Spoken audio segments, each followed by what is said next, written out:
Kami ba may contact sa kanya? Nakikipag-usap kami, messenger.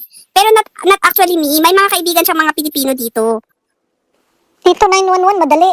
Sa Gabon, hindi natin alam kung anong emergency. Meron din Huwag siguro. tayong magsisihan dito kung may nakaka-chat siya. Ang inaano natin dito is tumulong si Akla. Kasi sila naman talaga nakikipag-usap. Hindi to, huwag kayong maniwala na merong sulsul dito.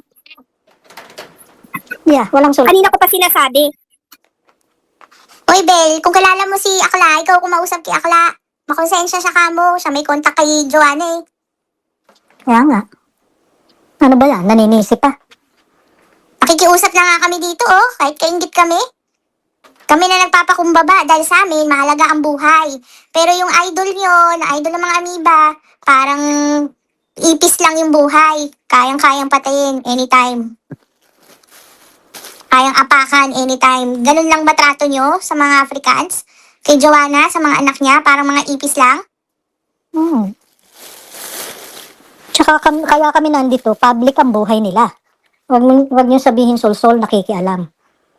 Dapat hindi niyo na pinablik sa vlog kung ano nangyayari Nasa sa Gabon buhay. sila.